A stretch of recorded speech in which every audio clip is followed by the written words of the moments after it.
ഇന്നലെ ഞാൻ വിചാരിച്ചത്, ഇന്നലെ വൈകുന്നേരമൊക്കെ ആകുമ്പോഴേക്കും റെസ്പോൺസുകൾ കാണുമ്പോൾ ഞാൻ വിചാരിച്ചത് ഈ വിഷയത്തിൽ CPM പിന്നോട്ട് പോവുകയാണ്, സൗകര്യമുള്ളവർ ചെയ്താൽ മതി എന്ന് പറഞ്ഞ് നിർത്തുകയാണെന്നാണ്. പക്ഷേ ഇന്ന് വിദ്യാഭ്യാസ മന്ത്രി വളരെ വ്യക്തമായി പറഞ്ഞു. ശ്രീ ശിവൻകുട്ടി പറഞ്ഞത് കുട്ടികൾക്ക് ഇഷ്ടമുള്ളത് ചെയ്യാം, അവരുടെ സ്വാതന്ത്ര്യം, പക്ഷേ സ്കൂളുകൾ അത് ഞങ്ങൾ തീരുമാനിക്കും. കാരണം സർക്കാരാണ് നിങ്ങൾക്ക് ശമ്പളം തരുന്നത്. ഇവിടുത്തെ എയ്ഡഡ് സ്കൂളുകൾക്ക് സർക്കാരാണ് ശമ്പളം തരുന്നത്. അതുകൊണ്ട് ഞങ്ങൾ പറയുന്നത് അനുസരിച്ചേ പറ്റൂ. ഇനി രക്ഷിതാക്കൾക്കോ അങ്ങനെയല്ല. വിദ്യാഭ്യാസ നിയമം അനുസരിച്ച് രക്ഷിതാക്കൾക്കുമല്ല അവകാശം കുട്ടിയുടെ വിദ്യാഭ്യാസത്തിൻ്റെ കാര്യത്തിൽ. അതും സ്റ്റേറ്റിൻ്റെ ഉത്തരവാദിത്തമാണ്. ഒരു കാര്യം കൂടെ പറയാം.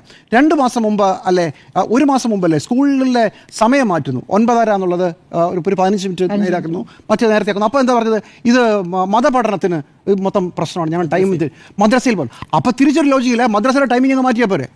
അത് മാറ്റാൻ പറ്റില്ല. ഇങ്ങനെ എല്ലാ കാര്യത്തിലും ഞങ്ങൾ പറയുന്നതിനപ്പുറം 1 ഇഞ്ച് മാറില്ല എന്ന് പറഞ്ഞ് വാശി പിടിച്ച് അവസാനം നാണം കെട്ട് പിന്മാറിയ ചരിത്രമാണ് ഇന്ത്യയിലും കേരളത്തിലും ലോകത്തിലുമുള്ള എല്ലാ മതസമൂഹങ്ങൾക്കും ഉള്ളത്.